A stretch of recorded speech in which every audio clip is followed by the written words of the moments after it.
नहीं नहीं, काला है। ये ले लो लो इसके साथ। ठीक है, ठीक है। आम 50 को ले लो। कौन सा आम है ये? बादाम। दशहरी है। ये सब 60 रुपए सबको किलो म्यूट कर है। दीजिए, श्री जी आप अभिषेक जी कुछ कह सबको रहे थे? म्यूट कर दीजिए बाकी लोग को, अभिषेक जी। जी श्री जी।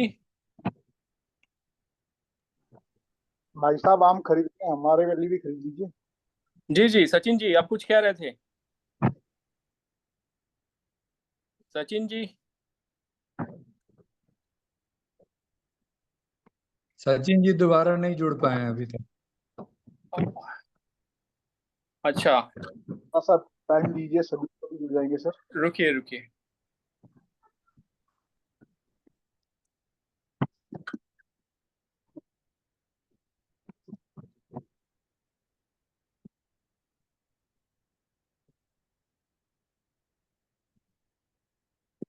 तब तक हम लोग चर्चा करते हैं, वो जुड़ जाएंगे तो फिर वो अपनी बात रख देंगे। आ, मैं अंतरंग जी से बोलूंगा कि ये जो आदर्श ग्राम योजना है, सांसद आदर्श ग्राम योजना, और महेश्वरी जी आपका माइक ओपन है तो इस पर अपना वक्तव्य रखिए। तब क्या तक मेरी सचिन जी। आवाज दिखाई दे जी रही है? जी जी बिल्कुल सुनाई दे रही जी। तो आज जो विषय लिया गया है, ये तो बड़ा ही प्रभावशाली विषय है, और इसमें जो चुनौतियां हैं, उसके बारे में मैं अपने विचार रखना चाहता हूँ। अभी भाई राकेश जी ने उसके बारे में चर्चा भी की। तो और सबसे अ, सबसे रोचक बात और सबसे जड़ से जुड़ाव वाली बात संदीप भाई ने बताई थी कि अब हमारे पास बचा क्या है, गांव में बचा क्या है। तो जो बचा है उसी के माध्यम से हम काम की शुरुआत कर सकते हैं। और जो इस तरह का काम करता है तो एक प्रचलित धारणा है कि उसका उपहास होता है, विरोध होता है, फिर मौन समर्थन होता है। इस तरह का एक सेट फार्मूला है। इस तरह से कई विरोधी स्वर झेलने होते हैं।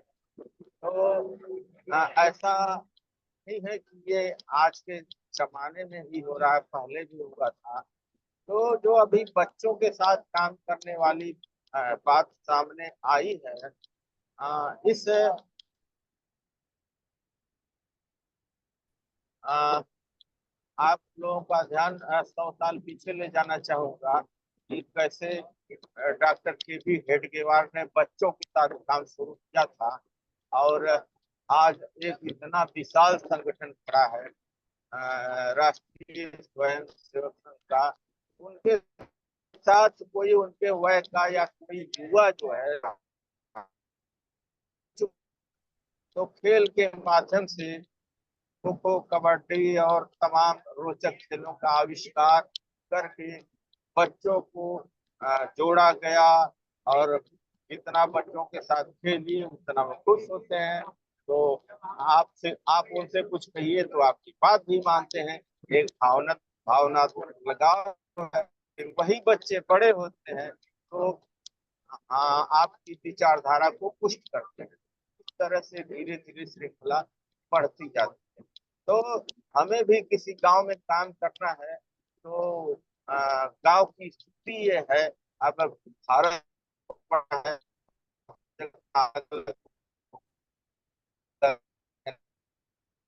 लोगों की सोच और यहाँ अलग अलग प्रकार से है। तो देखा था वो गांव और आज के बहुत ही जमीन आसमान का अंतर है। हमारे बचपन का गांव बहुत ही अ, साफ सफाई में कमजोर था। गंदगियां थी। बरसात होते ही रास्ते नहीं बचते थे। घुटने घुटने भर मिट्टी में पैर डुबा के आना जाना होता था। हाँ, ये ये ये एक नकारात्मक पक्ष था। साथ ही साथ इसका जो सकारात्मक पक्ष था उसे भी शेयर कर रहा हूँ। सकारात्मक पक्ष ये था कि किसी के घर कोई शादी विवाह उत्सव या कोई भी अन्य प्रयोजन होता था तो वो टोटल गांव वालों के सहयोग से ही होता था। चाहे वो कैटरर नहीं बुलाना पड़ता था, टेंट हाउस नहीं बुक करना पड़ता था, गांव से ही खटिया बिस्तर और सारी चीजें आ जाती थी और गांव वाले ही मिलके भोजन बनाते थे। और जो है बढ़िया जमीन पर बैठ करके सबको स्वादिष्ट भोजन लकड़ी पर या कोयले पर, वो लोहे की कढ़ाई में सब्जियां वगैरह, वो स्वाद आप लोग भी लिए होंगे। बहुत ही टेस्टी था। तो ये उसका सकारात्मक पक्ष था।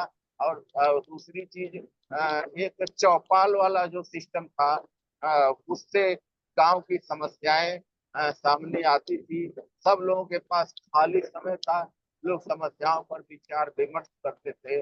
और जो सबसे बड़ा सकारात्मक पहलू था उस समय का और जो आज नहीं है, इससे हमारा समाज गर्त की ओर बढ़ता जा रहा है, खास करके हमारी युवा आबादी।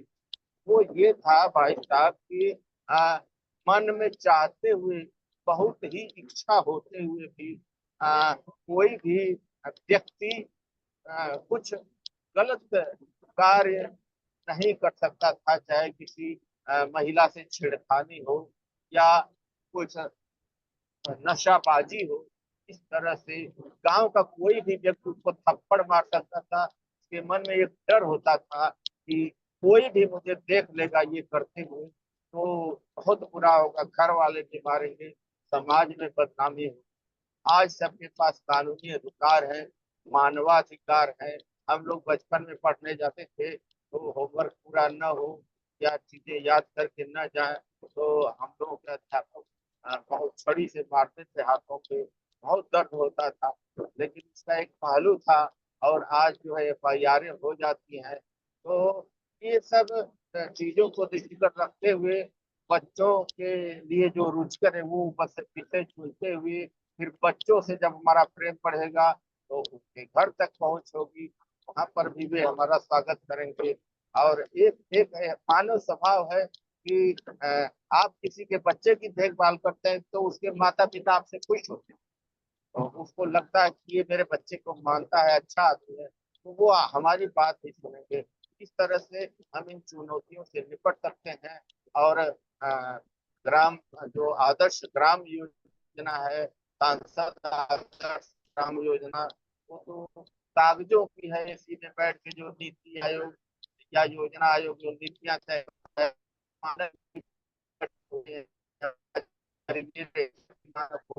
या पुलिस वालों के भत्ते पर ड्यूटी करती है,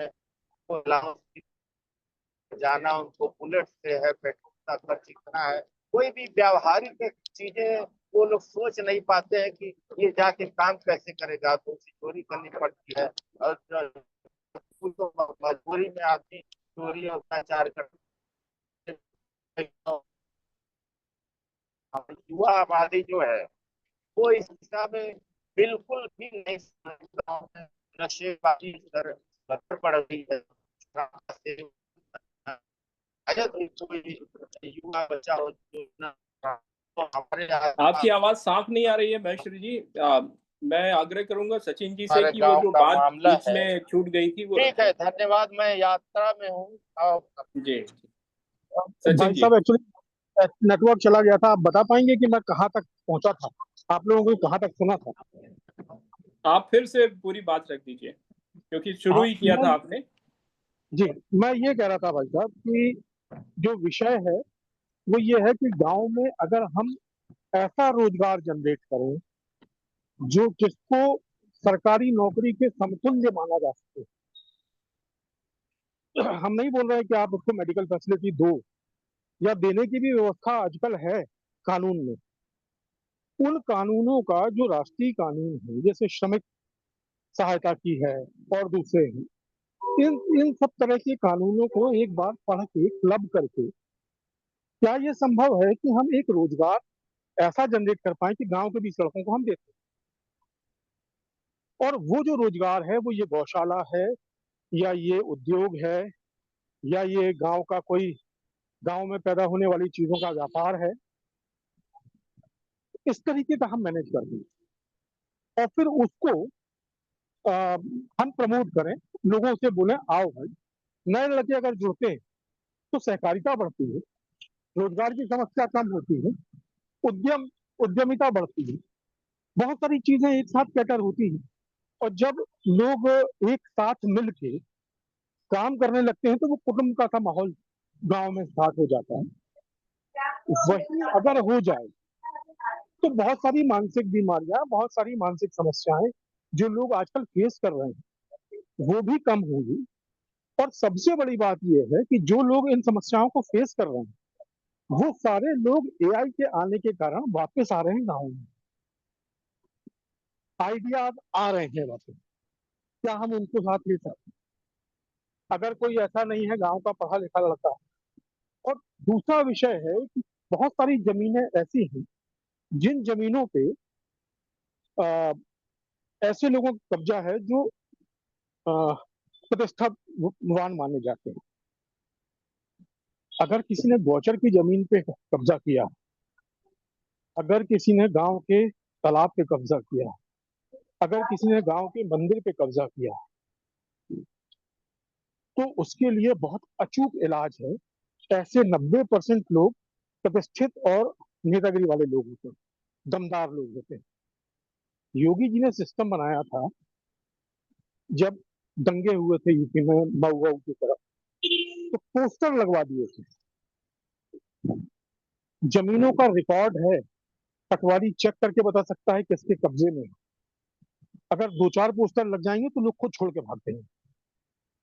कुछ इस तरह की व्यवस्था सोचना पड़े, कुछ ऐसे लोग निकालना पड़ेंगे समाज में जो थोड़ा सा आरटीआई वारटीआई का उपयोग करके व्यवस्था बना सके। तो चीजें हमको लगता है होने लगेंगी। गांव वालों से जब हम पूछने जाते हैं, हम लोग बात करते हैं, वो सीधी बात करते हैं, आप हमको क्या दे रहे हो। एक ही प्रश्न होता है कि आप क्या दे रहे हो वो बताओ। बोले भैया 1 साल के बाद ये मिलेगा, नहीं अभी क्या दे रहे हो वो बताओ। ये अविश्वास भी है, ये एक बहुत बड़ी समस्या है। ये इसको हल करने का तरीका ये है कि सरकार की तरफ से या हमारे सांसद महोदय या विधायक महोदय जो प्रतिष्ठित हैं वहां, वो इस तरह की व्यवस्थाओं की मदद करें जिसमें उन लोगों को आइडेंटिटी क्राइसिस का प्रॉब्लम ना आए। ऐसा कुछ विचार होना चाहिए भाई साहब। बस इतना ही कहना। धन्यवाद सचिन जी। आ, हमारे बीच में संजय समर्थ जी हैं। पिछले कई मीटिंगों से वो अपनी बात रख नहीं पा रहे हैं, तो मैं संजय समर्थ जी से आग्रह करूंगा कि ये जो विषय है सांसद आदर्श ग्राम योजना, धन्यवाद। इस पर अपनी बात रखें। जी धन्यवाद। हाँ जी हाँ जी हाँ। सांसद ग्राम योजना जहाँ तक मुझे मालूम है 2014 में लाई गई थी और जी इसको कोई बजटरी सपोर्ट तो था नहीं। और ये मतलब दूसरी योजनाओं से जो जैसे सांसदों को जो दूसरे फंड्स मिलते हैं उनके कोटे से, तो उसी से इसको भी फंडिंग उनको करना था। और फर्स्ट बार में जैसे ये शायद 2-2 साल के लिए होता था, तो 2014 से 2016 तक तो मतलब करीब 700 राज्यसभा और लोकसभा के सदस्यों ने मिलकर के 700 या 750 सदस्यों ने ग्राम को अडॉप्ट किया फर्स्ट वाले टर्म में 2014-16। हालांकि रिजल्ट बहुत ज़्यादा अच्छे नहीं रहे। और फिर 2016-18 में तो बहुत ही कम हो गया, आधा हो गया। और उसके बाद तो शायद 2022-24 में तो बहुत ही कम हो गया ऐसा, मतलब कि 100 के पास भी फिगर नहीं रही। तो शायद ये एक कारण इसके अनपॉपुलरिटी का या इसके सफल नहीं होने का शायद ये भी कारण रहा हो कि योजना को बजटरी सपोर्ट नहीं था और पूरी तरह से इसके लिए मतलब वो नहीं था, खाली एक मॉरल उसके बेसिस पे इसको रखा गया था। तो हमें ये सोचना है कि भाई ये ग्राम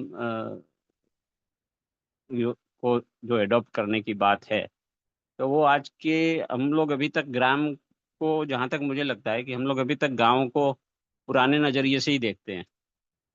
उसमें अब टेक्नोलॉजी का क्या रोल है, और टेक्नोलॉजी क्योंकि हर गांव तक पहुंच गई है और हर गांव के लोग मतलब कितने फॉरवर्ड थिंकिंग हो गए हैं, तो ये भी हमें ध्यान में रखना चाहिए। हम अगर ऐसा सोचें कि हम शहर से जाते हैं और हम तो गाँव का बहुत कल्याण कर देंगे, तो ऐसा नहीं हो सकता है। मुझे ऐसा लगता है कि ग्राम के साथ, गांव के साथ कोऑर्डिनेशन एक होना चाहिए, और हमारे अंदर भी जब हम वहाँ कुछ करना चाहते हैं, तो मुझे लगता है कि हमारे अंदर भी कुछ सीखने की ललक होनी चाहिए। ऐसा नहीं कि हम यहाँ पे बहुत बड़ा क्रांति कर देंगे और बहुत बड़ी यहाँ पे बदलाव ला देंगे। तो ऐसा तो कुछ होता नहीं, क्योंकि सभी के पास टेक्नोलॉजी है।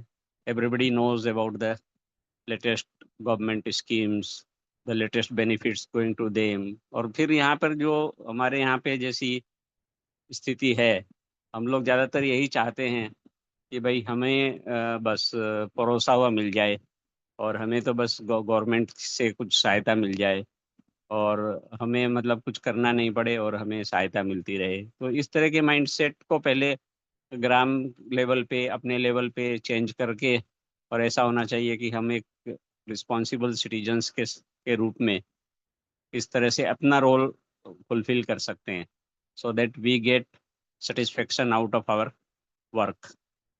तो वो बहुत ज़रूरी है, जिससे कि हमको रिजल्ट मिलेगा।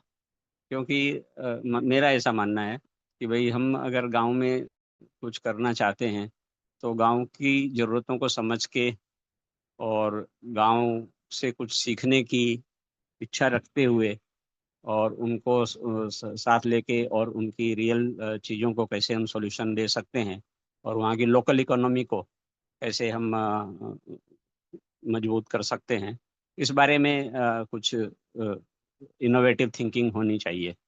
और उसके लिए जो सबसे अच्छा गांव में बदलाव लाया जा सकता है, वो जो सशक्तिकरण लाया जा सकता है, वो तभी हो सकता है जबकि उस गांव को पूरी तरह से एक सेल्फ सस्टेनेबल यूनिट के रूप में उसको सक्षम किए जाने की तरफ कार्य किया जाए, जिसमें कि सभी चीज़ें हों। वहीं का जो है वेस्ट का जो है रिसाइकलिंग है, और वहीं पे जो है एनर्जी का जनरेशन है, और वहीं पे जो है लोकल रिसोर्सेज के द्वारा वाटर कंजर्वेशन का काम है। तो इस तरह की एक कंप्रिहेंसिव स्कीम से ही काम हो सकता है। और साथ ही मुझे ऐसा लगता है कि अगर काम जो भी हो, तो उसमें एक ऐसा रखना चाहिए कि वो सेल्फ रेप्लिकेटिंग हो।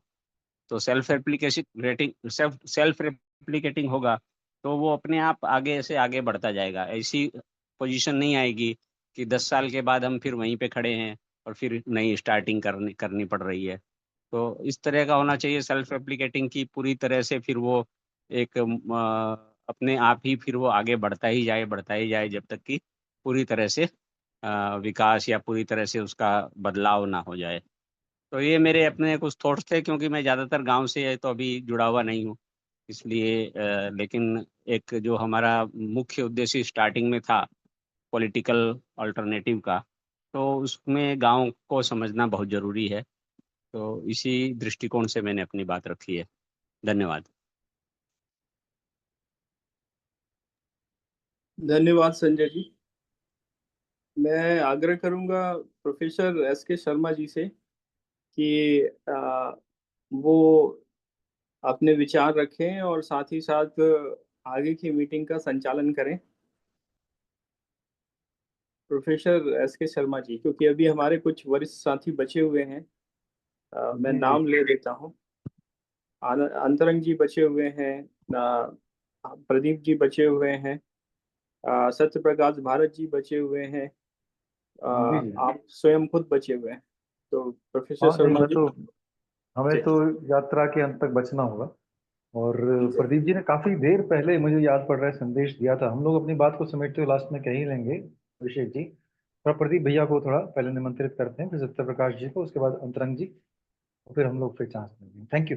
तो प्रदीप भैया कहिए, अपनी बात कहिए। मतलब कवि होने के अलावा डेली तो कवि के रूप में आपकी बात सुनते ही हैं, शुरू में बहुत अच्छा रहता है। इस विषय में भी जो आज का विषय है तो हम बात करें।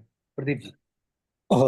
ओम राम संजय जी भाई साहब और सभी बड़ों को और हम प्रणाम। ये हाँ, हाँ, वीडियो जहाँ जहाँ ऑन कर सकते हो साथ ही कर लीजिए, क्योंकि आपके सबके चेहरे से भी परिचित होना बहुत जरूरी, चेहरा एक्सप्रेशन तो जानना हम चाहते हैं कि साथी अपना वक्तव्य कैसे रखते हैं। Thank you. संभव हो तो जरूर ऑन करें वीडियो। धन्यवाद। बोलिए सर।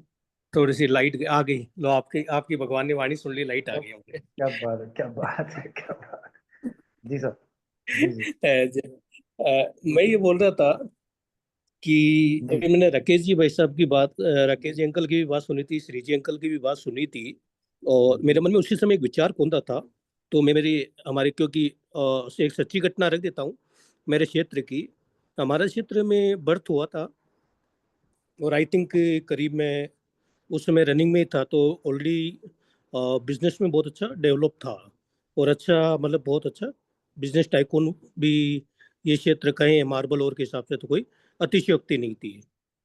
हुआ क्या कि एक जो हमारे मकराना से बोरावड़ के बीच में एक लाइफलाइन रोड है, लाइफलाइन रोड का नई बनने की वजह से ये क्षेत्र पूरा जो आज जो बिजनेस टाइकून था वो पूरा क्षेत्र अभी भी वो लाइफलाइन रोड कंप्लीट नहीं बनी है। उस वजह से ये क्षेत्र बिजनेस में पूरा पिछड़ गया, खत्म हो गया। और उसके साथ में टोल टैक्स, सोंगी नाका वगैरह और की समस्याएं, पॉलिटिक्स और बहुत ज्यादा हावी हो गई। इसका ये प्रभाव पड़ा कि हमारे यहाँ से 65-70 किलोमीटर दूर पे किशनगढ़ क्षेत्र है। तो किशनगढ़ क्षेत्र का पहले नाम नहीं था, वो आज अनएक्सपेक्टेड एक कोई बिजनेस फैमिली का कह दे, किसी का भी कह दे कि मेरे को उस चीज़ में नाम और मैं नहीं जाऊँगा, तो उन्होंने उस चीज़ को क्षेत्र की शुरुआत करी और वो धीरे धीरे आज इतना बिल्ट हो गया कि वहाँ पे एयरपोर्ट्स आ गए। आपने नाम सुना होगा, अजमेर के पास में किशनगढ़ में एयरपोर्ट भी आ गया और वो आज अच्छा मतलब एक हमारे इसमें मार्बल ग्रेनाइट का हब बन गया अभी प्रेजेंट में। तो उसका सबसे बड़ा मेन रीजन अब मैं ये चीज मैं देख रहा हूँ कि जो जो चीज जो नेसेसिटी, जो आवश्यकता और जो जो इसका प्रकल्प है, जो इसकी मांग है, तो उसमें जो गैपिंग आ रही है उसको बढ़िया से कैसे पाटा जाए। और ये इसमें पॉलिटिकल तो बहुत ज्यादा हो ही रही है, जैसे गोपाल जी और ने भी कहा था कि ये पॉलिटिकल बहुत ज्यादा इस वजह से ये क्षेत्र बहुत ज्यादा हो रहा है। अब इसमें मैं मेरे ख्याल आध्यात्मिक वे है, मैं किसी राग द्वेष में नहीं जाऊंगा, पर कारण बहुत बड़े वही रीजन्स ज्यादा है। और जहाँ पे ये चीजें नहीं हो रही है उसका रिजल्ट इम्पैक्ट बहुत बढ़िया आ रहा है। जहाँ पे पॉलिटिकल, तो हमारे क्षेत्र में जैसे जोधपुर से जयपुर के बीच में रेलवे लाइन चल रही है, तो वहां पे हम लोग कल्पना ही नहीं करे थे कि डबल ट्रैक हो जाएगी, इलेक्ट्रिसिटी आ जाएगी। इलेक्ट्रिसिटी के तो चिंतन में ही नहीं था।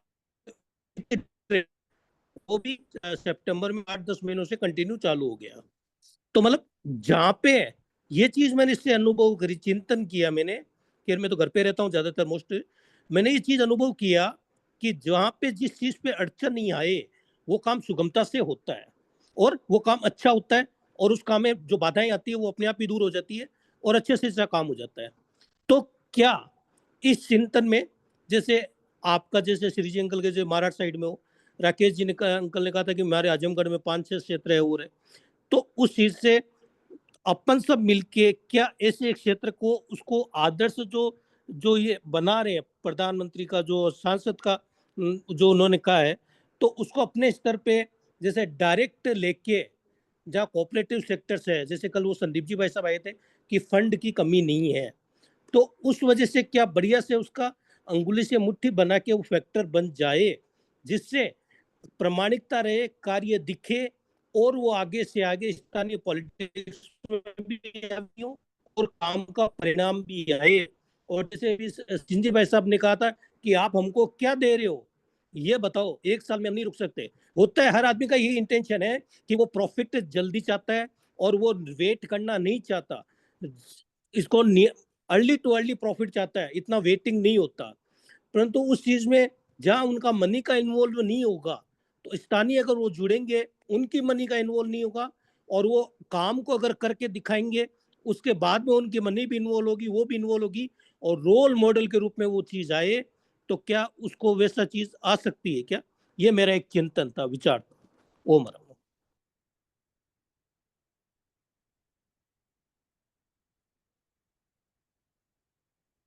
धन्यवाद प्रदीप जी। देखिए, मैं कुछ बातें बोलता हूँ यहाँ पर। सांसद आदर्श ग्राम की चर्चा क्यों शुरू हुई, क्योंकि ये पिछले कुछ दिनों से चीजें सभी के तरफ से ये आ रही हैं कि जो हम ब्लॉक एडॉप्शन का जो हमारे साथियों ने कार्यक्रम शुरू किया हुआ है, तो इसमें सांसद आदर्श ग्राम योजना के जो भी मतलब अनुभव हैं, उनको इससे जोड़ा जाए कि वो सफल हुई तो क्यों सफल हुई, फेल हुई तो क्यों फेल हुई, और साथ ही साथ उन अनुभवों और उन मॉडलों से भी जोड़ा जाए। जैसे अभी श्री जी ने हिवरे बाजार का उदाहरण दिया, अन्ना हजारे के गांव का उदाहरण दिया।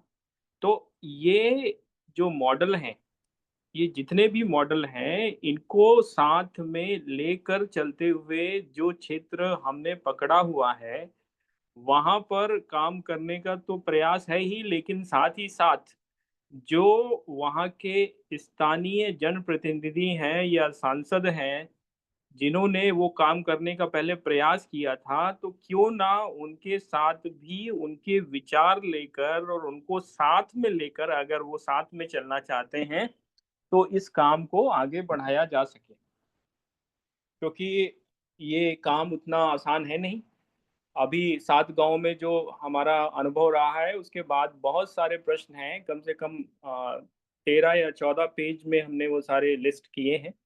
तो उन सारे चीज़ों को जब हम विचार करते हैं, तो हमें लगता है कि ये जो हमारे वर्तमान व्यवस्था के महत्वपूर्ण अंग और महत्वपूर्ण व्यक्ति हैं, तो उनको भी साथ में लेना है और उनका भी सहयोग लेना, ये हमारे कार्य की सफलता के लिए एक अति आवश्यक चीज हो जाता है। हमारे बीच में आदरणीय श्री कमल टावरी जी जुड़े हुए हैं, जिनको स्कॉटिश पार्लियामेंट ने सम्मानित किया है, और साथ ही साथ वो अभी विदेश यात्रा पर हैं। वहाँ पर वो अलग अलग विषयों पर अलग अलग देशों में जाके व्याख्यान दे रहे हैं और काम कर रहे हैं।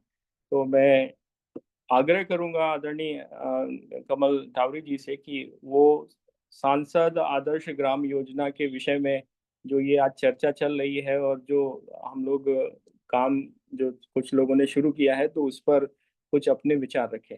आदरणीय श्री कमल टावरी जी।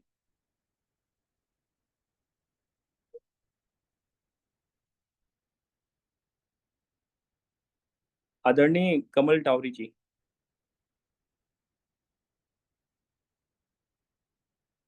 अभी सुन नहीं पा रहे हैं।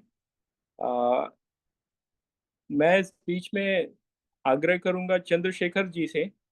चंद्रशेखर मिश्र जी जुड़े हुए हैं, ये वाराणसी से हैं, और इनका काम ही है ग्राम विकास, और जो सेल्फ हेल्प ग्रुप के माध्यम से उन्होंने बहुत सारा काम किया है। तो ये जो सांसद आदर्श ग्राम योजना है, उसको लेकर उनके क्या अनुभव रहे और क्या उसमें अच्छे हुआ और क्या उससे सीखने को मिला, उस विषय पे ये चर्चा है। चंद्रशेखर जी। सभी मित्रों को प्रणाम। मैं माननीय सांसद आदर्श ग्राम योजना में माननीय प्रधानमंत्री जी ने बनारस में पहली बार एक ग्राम सभा जयापुर को जो है गोद लिया था जो है, तो उस गांव में बार बार जाने का जो है अवसर मिला। क्योंकि वह गांव पहले से ही हम लोगों के दृष्टि से आदर्श गांव बनाने के लिए प्रयासरत में थे जो है, वहाँ के लोग खुद जो है। तो उसमें माननीय प्रधानमंत्री जी ने जब उनका आदर्श ग्राम का जो है संकल्प हुआ, तो उस ग्राम में कई संस्थाएं जो है CSR फंड के माध्यम से वो लोग आए वहाँ काम करने के लिए। लेकिन जो सबसे बड़ी कमी रही, जिसके नाते वह हिवरे बाजार और जयपुर के और जो तमाम ऐसे गांव हैं जो काफी विकसित हुए जो है, उस मॉडल पर जयापुर का गांव या और एक दो गांव और माननीय प्रधानमंत्री जी ने बनारस में गोद लिए थे, वो सब विकसित नहीं हो पाए। अभी भी वहां पर वहां की जो तासीर है, गांव की जो तासीर होती है, उस तासीर पे काम करने की जरूरत होती है जो है। और आज के आधुनिक चकाचौंध में शहरों से गांवों को जो है प्रतिस्पर्धा जो है, जो लोग इसको जोड़कर प्रतिस्पर्धा कर रहे हैं, इसकी वजह से गांव विकसित नहीं हो पा रहे हैं।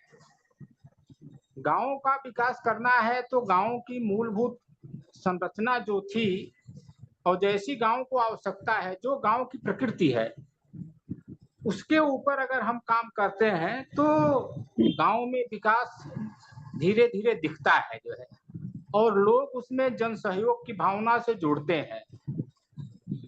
ऐसा अभी जहां जहां भी जो है माननीय सांसद आदर्श ग्राम की जो मैं बनारस में देखा, बनारस के फिर बगल में मिर्जापुर है, वहाँ से माननीय अनुप्रिया पटेल जी मंत्री हैं, सांसद हैं, वहाँ के गांव में मैं गया।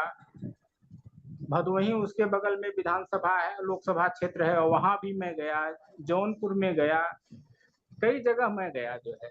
क्योंकि मेरे किसान जो है, मेरे साथ जुड़े हुए किसान, हम लोग तो हर जगह काम करते हैं, तो उसमें ये हुआ कि चलिए अच्छा, अगर वहाँ कुछ होने की गुंजाइश हो तो प्रयास किया जाए, हो जाए। लेकिन ये समझ जो है आनी चाहिए जो है लोगों को, जो काम करने वाले लोग हैं वो गाँव की तासीर को नहीं समझते हैं। गाँव के लोगों के साथ बैठना जो है, बार बार बैठने की प्रवृत्ति नहीं डेवलप हो पाती है उनके अंदर। और जब तक हम गांव के साथ, लोगों के साथ जो है, बार बार युवाओं के साथ, बुजुर्गों के साथ, वहाँ की पूरी टीम होनी चाहिए। हमारी माताएं, बहनें, गांव में उनका बहुत बड़ा योगदान है। उनके साथ बैठना, उनके तासीर को समझना, वो किस तरह से गांव का ताना बाना बुन करके गांव के विकास में अपना योगदान दे रही हैं, उसको समझना जरूरी होता है। Hello hello. जी जी हाँ, मैं जी जरा सर। 1 मिनट ले लूं। मैंने मिश्रा जी का भी बहुत अच्छा ज्ञानवर्धक सुना जी कि इतने प्रयासों के बावजूद वो गांव को समझ नहीं रहे। बहुत अच्छा विचार है, बहुत अच्छा। मिश्रा जी को बहुत बहुत प्रणाम स्विट्जरलैंड से।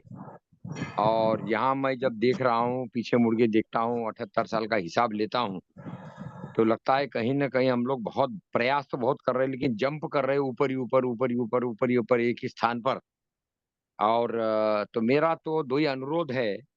ये जो प्रयास आप कर रहे हैं अभिषेक जी और आपके दोस्त लोग, तो अभिनंदन है। अब आपका 1 महीने का जरा सा सोचने का समय आ गया है कि इस 1 माह में निकला क्या हम आगे कैसे बढ़े, या वही जंप पर जंप जंप जबर खड़े खड़े जंप पर लगाए जा रहे हैं। तो गंभीरता से सोच लीजिए। एक दूसरा, मेरा जो अभी आपने देखा होगा, स्कॉटलैंड से निमंत्रण आया है पार्लियामेंट से।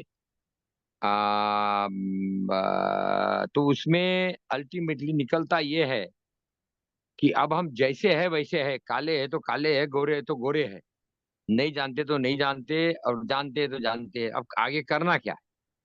तो मुझे तो एक चीज बड़ी साफ नजर आ रही है कि जो कर रहे हैं इसी व्यवस्था में। भाई कमल जी, और आपकी आवाज कट हमारे रही है पिछले 1 मिनट से। चमोली जी ने आज किया है जंगली जी का प्रोग्राम, जिन्होंने 1.5 लाख पेड़ अपने पैसे से लगाए। तो ऐसे बहुत सारे अपवाद है जो पढ़ाई कर रहे, गुरुकुल कर रहे, स्कूल कर रहे, कंप्यूटर कर रहे, सब्जी बेच रहे अपने पैसे से। तो अगर उनका आप प्रतिदिन 5-10 मिनट अभिनंदन करवा दे कि देखो भाई, इसी व्यवस्था में इन्होंने काम कर दिया, तो फिर जो ये शिकायत है कि गांव को जानते नहीं हम, ये है वो है वो है, वो एक बराबर चिंतन वाला विषय खत्म होकर एक्शन वाला शुरू हो जाएगा कि जिन्होंने कर दिया। एक दूसरा, मैं अपनी बात खत्म करूंगा आपका अभिनंदन करते हुए अभिषेक जी कि आप लगे हुए हैं। आप जानते हैं कितना मुश्किल है। हम लोग एक कोऑपरेटिव सोसाइटी के माध्यम से गौशाला में काम कर रहे हैं, मीटिंग पर मीटिंग हो रही है, दूसरा निकल कुछ नहीं रहा है। वही jumper jump jump jump jump हो रहा है और थके जा रहे हैं, पसीना आ रहा है, गर्मी हो रही है, निकल कुछ नहीं रहा है। तो पहले तो कम से कम दौड़ते थे आगे पीछे, आगे पीछे, तो बोलते थे यार आगे गया पीछे गया, लेकिन निकला कुछ नहीं। अब एक ही जगह पे जंप पर जंप किए जा रहे, निकल रहा कुछ नहीं। तो बहरहाल हर एक को अपना अपना शुभ लाभ भी देखना पड़ेगा। तो मैं तो यही अनुरोध करूंगा, ये माँ बाप का जो प्रोग्राम आपने चलाया, नेतृत्वशाला का चलाया, और पुराने इतिहास के पाठ, क्या हुआ क्या हुआ, क्यों नहीं हुआ, क्या हुआ क्यों नहीं हुआ, क्या अटक गए, तो इसको लेकर आप जरा शुभ लाभी स्वार्थ से जोड़ के कोऑपरेटिव वाला जो अभियान और नेतृत्वशाला वाला आप चल रहे, उस पे हर एक का अगर एक्शन प्लान ले ले कि अब हम जैसे है वैसे है मानकर अपन क्या करेंगे, कैसे करेंगे, क्यों करेंगे, तो मेरे ख्याल से ये जो हमने अभी स्विट्जरलैंड में बात किया, इस जी जी समय आ गया है कि अब सब भविष्य के लिए आत्मदीप वाली बात करें। आत्मदीप जगाओ जगाओ जगाओ जगाओ जगाओ जगाओ, जिससे वो खुद अपना भविष्य बनाए, और हम जो चिंता कर रहे हैं वो चिंता छोड़कर बस अपने अनुभव दे दे। तो बहुत अच्छा आपका प्रयास रहा इन दिनों में, अपने बड़े बड़े विद्वानों को बुलाया। ये जरूर देख लीजिए कि एक महीने में, आज 28 तारीख है, तो 2-3 जी दिन के बाद में जरा इसका ही आप एक पुनः वो कर दीजिए, क्या बोलते हैं उसको, एक सिंहावलोकन। जी जी ये जी इतना दिनों में आपने प्रतिदिन 1 घंटा 2 घंटा लोगों का लिया, दिया, आपका भी दिया समय, तो निकला क्या अल्टीमेटली, तो वो बहुत बड़ी हो जाएगी। और मेरा सबको प्रणाम। दुनिया तलाश कर रही है विकल्प की, और विकल्प देने के बजाय वही ring ring ring ring ring ring घूमना उत्तर नहीं होगा। तो जिन्होंने कर दिया उनको जरूर जोड़िए, और प्रतिदिन आप एजेंडा में डालिए कि जो भी बोले वो पहले अपवादों के बारे में बताए, कि जो भी वो बोलने जा रहे हैं वो अपवाद के साथ फिर उनका शुभ लाभी स्वार्थ क्या होगा। वो होगी असली नेतृत्वशाला। मेरा सबको प्रणाम, और आशा करते हैं कि जरूर प्रत्येक को अपना भविष्य सुधारने के लिए पूरा पूरा मौका मिलेगा, और वो शिकायत करने से नहीं होगा। धन्यवाद, शुभकामनाएं, प्रणाम, सबको नमस्ते, वाह वाह वाह वाह ये वाह, प्रणाम। मैं, हाँ भाई कमलानंद जी, मैं एक बात कहना चाह रहा हूँ, अभिषेक जी मैं कहूँ। जी जी हाँ, मैं ये कहना चाह रहा हूँ कि वो चूंकि विदेश की यात्रा पे हैं, पिछले 3-4 दिनों में खासकर बहुत क्वालिटेटिव चेंज आया अपवर्ड्स। हमने ऐसे साथियों को यहाँ पर लेके आए थे जिनका फील्ड में बहुत अच्छा खासा अनुभव था। उन्होंने अपने कार्य के अनुभव के आलोक में यहाँ पे जो शेयरिंग की है, उससे प्रोग्राम रियली काफी नॉचअप हुआ है। उसके पहले भी जो प्रोग्राम है, धीरे धीरे धीरे करके इसको हमने मतलब एक स्तर पे ला रहे हैं, और पूरे देश के जो साथी हैं जो विकल्प की तलाश में हैं उनको जोड़ रहे हैं, जोड़ पा रहे हैं। और आप हमारे सीनियर मोस्ट साथी हैं, आपका उसमें योगदान अभिनंदन के साथ स्वीकार है, और आप खुद ही इसके इंटीग्रल पार्ट हैं। तो हमें इसको बढ़ाना पड़ेगा, ऐसा मेरा आकलन है। पर जैसा आपने कहा कि क्या 2 दिन में एक आकलन बैठक भी अभिषेक भैया हम लोग कर सकते हैं। धन्यवाद आपकी। मैं थोड़ा सा आदरणीय कमल टावरी जी को सूचित करना चाहूंगा कि अभी हमारा करीबन 85 करीब ब्लॉकों का चिन्हीकरण हो चुका है, लोगों को चिन्हित किया जा चुका है, बात हो चुकी है, सारा कुछ हो चुका है। तो उम्मीद है कि अगले 10 दिन में हम 100 ब्लॉक के वर्किंग प्लान रोड मैप को कंपाइल करके और सभी के साथ शेयर कर देंगे कि इन 100 ब्लॉक्स में कौन व्यक्ति क्या करने जा रहा है। ये 10 दिन अभी और लगेगा, 10 दिन में ये सारी चीजें एकत्रित हो जाएंगी और ये सभी के साथ शेयर करती जाएंगी। मेरा एक छोटा सा अनुरोध है अभिषेक जी और मिश्रा जी जी और सभी दोस्तों से, कि देखिए इतने सालों से, मैं 78 का हूँ, कोई 60 के है, कोई 65 के है। अभी एक मुझे आज मिले, क्या नाम है उनका, वो 76 साल के है। जी बोले बहुत काम किया जिंदगी में। ये हाँ, जर्मनी में एक अपने बर्ग बर्ग करके है, वो जी अग्निहोत्र पर पिछले 50 साल से काम कर रहे हैं, और उनका पोलैंड में, हॉलैंड में जगह जगह पे हवन, ये जो अग्निहोत्र है वो करवा रहे हैं। तो हैम्बर्ग मैंने में। उनसे अनुरोध किया कि क्या अग्निहोत्र में गाय आ रही है, कहीं देशी गाय? जी बोले हाँ, उसके बगैर तो हो ही नहीं सकता है। लेकिन वो बोले मेरी प्राथमिकता और फोकस केवल अग्निहोत्र है, बाकी गाय आ रही है बहुत अच्छी बात है, लेकिन गाय मेरा फोकस नहीं है। तो मैंने कहा अग्निहोत्र का अंतिम सफलता का मापदंड क्या होगा? पर्यावरण, रोजगार भी, मानसिकता शोधन भी। बोले हाँ, ये तो सब है। तो मैंने कहा फिर हम मिलकर काम क्यों नहीं करें? बोले नहीं, लेकिन मेरा फोकस केवल अग्निहोत्र है।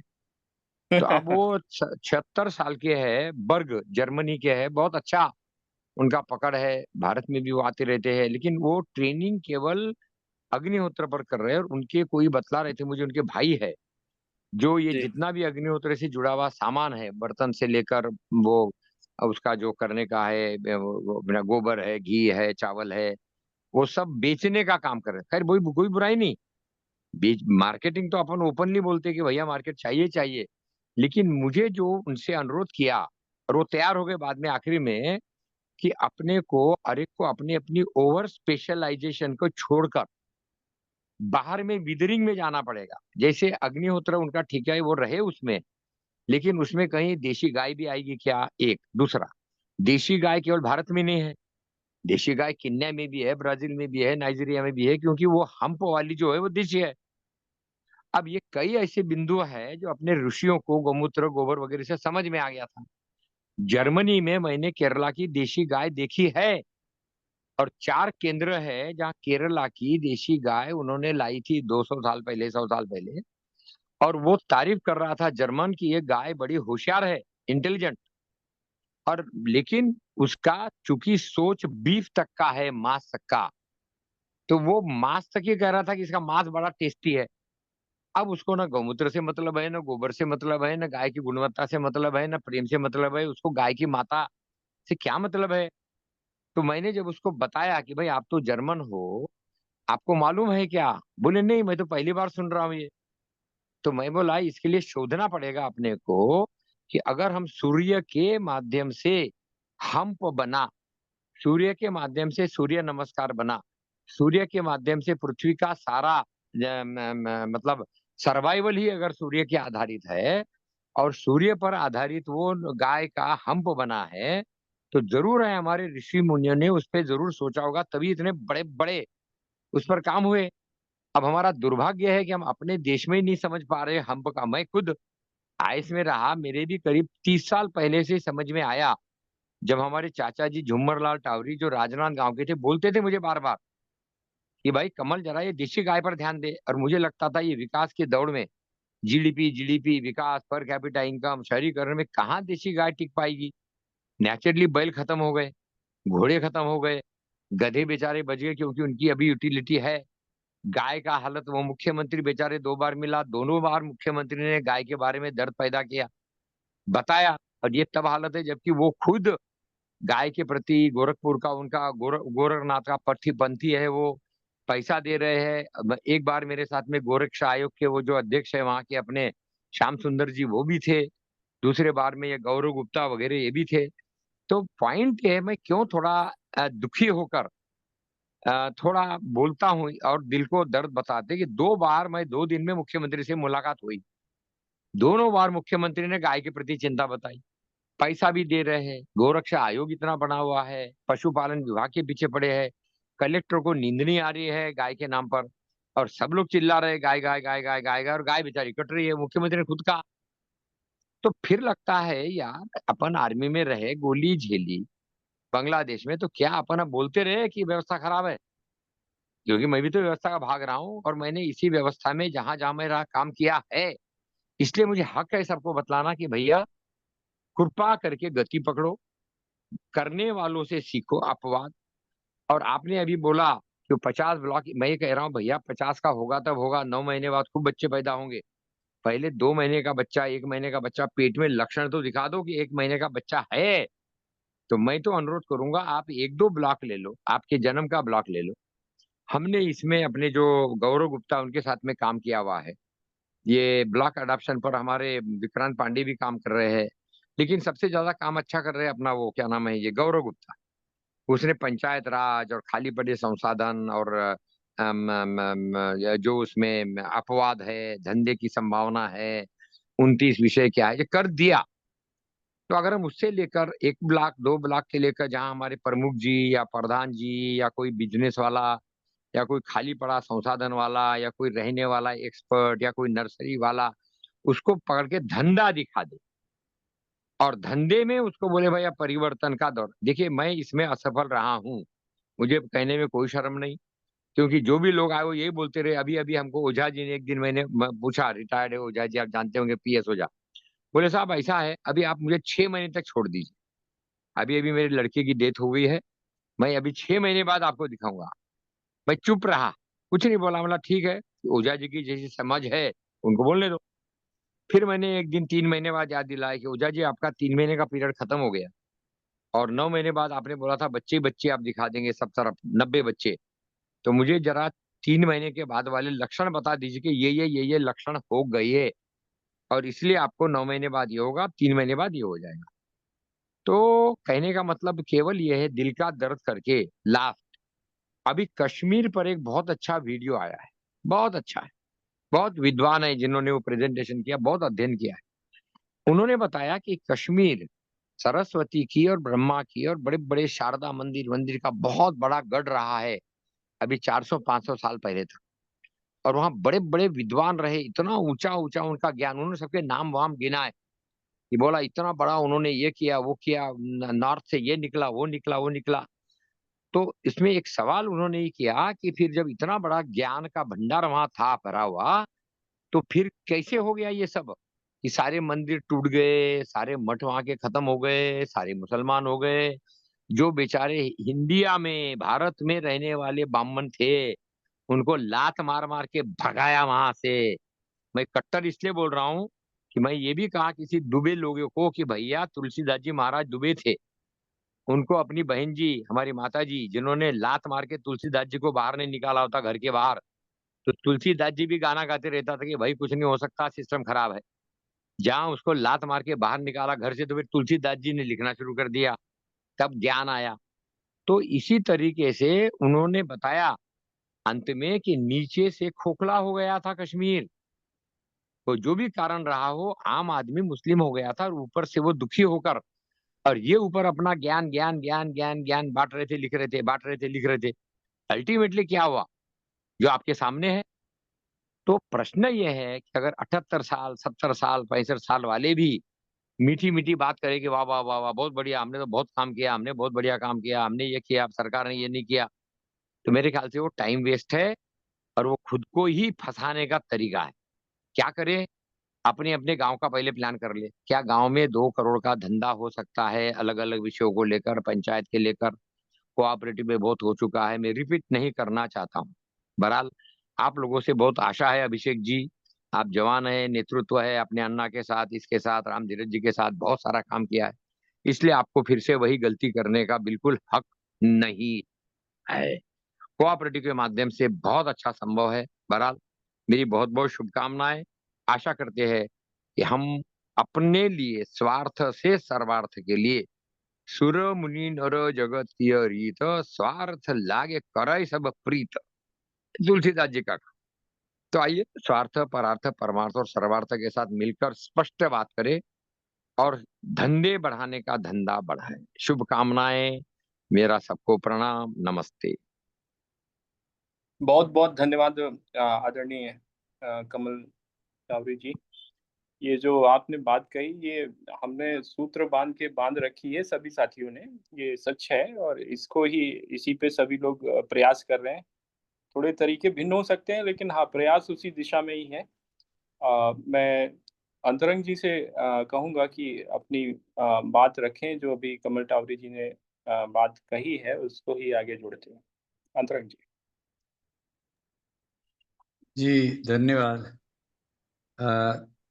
तो मैंने अभी एक बात होते होते मैंने एक कविता प्रस्तुत कविता किया। नहीं, नो कविता कविता नहीं तो नहीं। फिर कविता प्रस्तुति से ही बात रखी जाएगी, क्योंकि समझ में नहीं आएगा फिर जो इतनी लंबी बात है, मुझे बहुत लंबा बोलना पड़ेगा।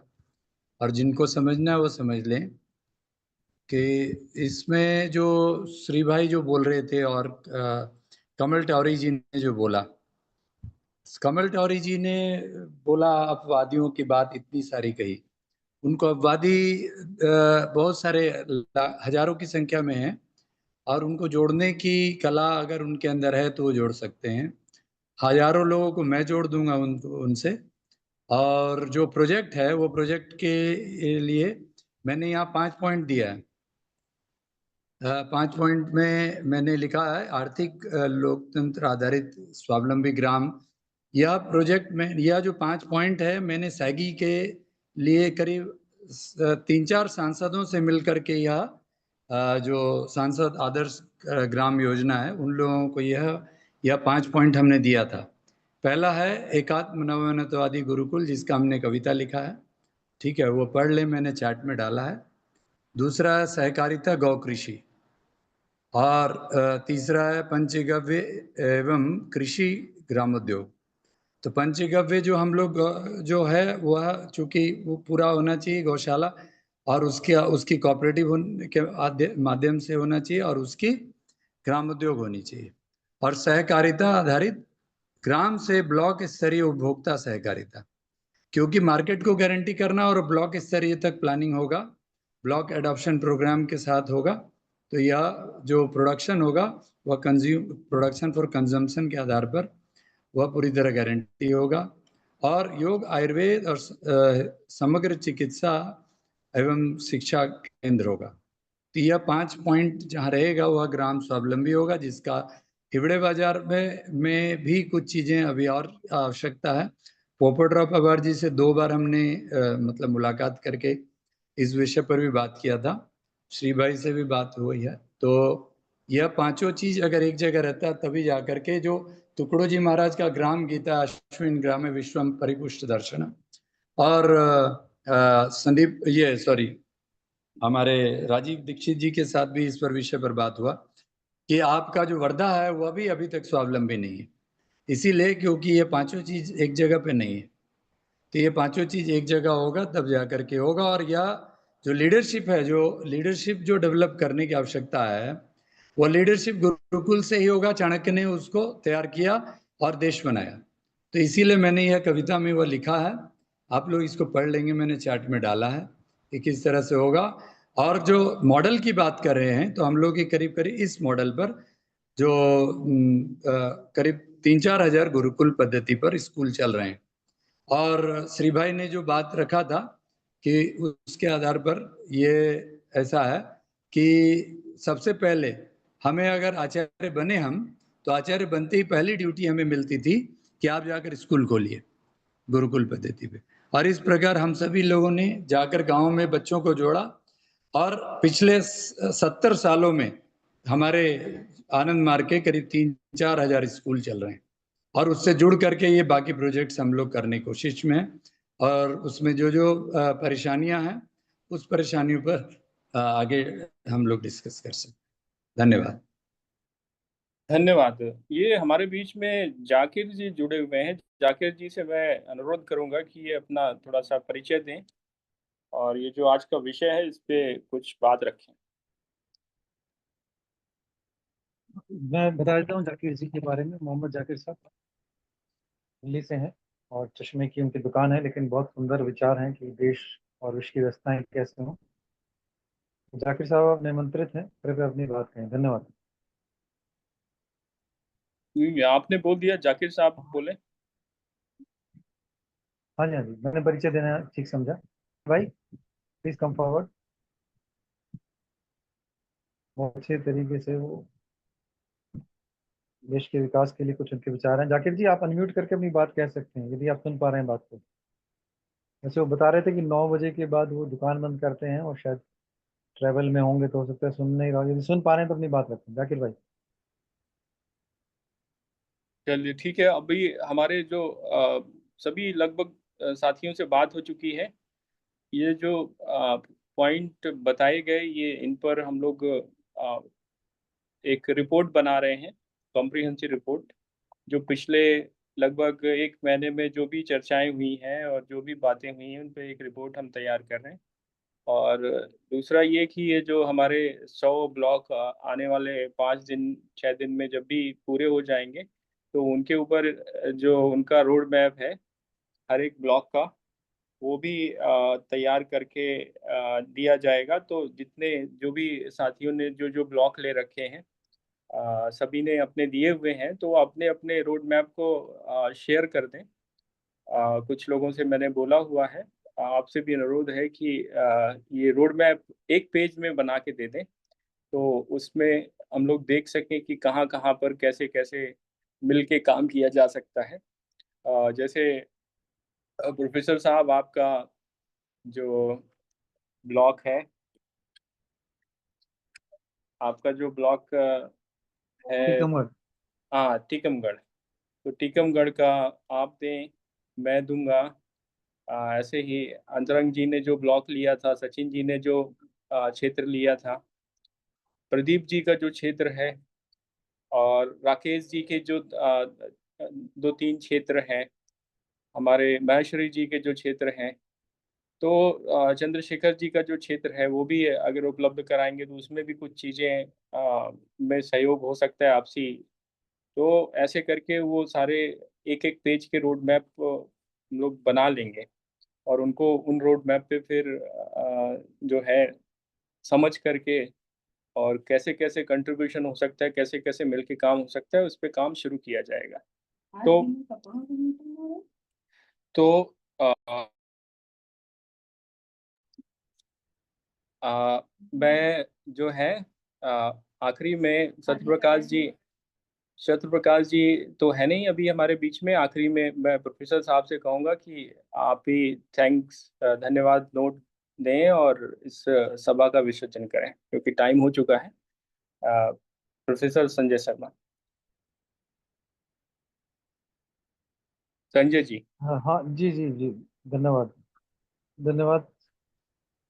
मैं ये कहना चाह रहा हूँ कि सभी साथियों ने खासकर अपने जो ओपिनियन आई है बाद में भाई कमलानंद जी की, श्री भाई ने भी सूत्र में बांधा कि हमें जो गोपाल जी ने शुरू में ही कह दिया था कि संसद प्रतिनिधियों द्वारा जो कार्य होना है उसके बियॉन्ड जाके भी हमें सोचना है। तो सबकी लगभग ऐसी ओपिनियन आई है। और श्री भाई ने जो बात रखी कि मूल गांव का विकास कैसा हो और दूर दराज के गांव में जहाँ ट्रांसपोर्ट नहीं है, जब पेस्टिसाइड्स और केमिकल्स नहीं जा रहे हैं, वहाँ कैसा विकास हुआ है और कैसे बहन जी लोग के पास में अभी भी सोना काफ़ी अच्छी मात्रा में है और कैसे वो बेसिकली काफ़ी प्रॉस्पेरस है। तो इन सब बातों को समझते हुए और भाई कमलानंद जी ने अंत में जो हमें ललकारा है जिसको आचार्य जी ने फिर उसको और संवारा उस बात को, तो जो उन्होंने अपनी बात कही कि लगातार मूल्यांकन करते चलें, तो हमें मूल्यांकन लगातार करना होगा और बात काम को हमें आगे बढ़ाना पड़ेगा। मूल्यांकन के लिए हम सब प्रस्तुत हैं और उनकी बात बिल्कुल सही है कि 1 महीने में हमें कर लेना चाहिए काफ़ी और फिर उस काम को तेजी से बनाए। बहुत बहुत धन्यवाद आप सभी साथियों का, आप उपस्थित हुए। और कल ठीक 8:10 पे हम लोग फिर से ये जूम ऑन कर देते हैं और 8:15 पे अगली मीटिंग अगले विषय पर आपका स्वागत रहेगा। Many many thanks to everybody. नमस्कार, take care, good night, see you tomorrow.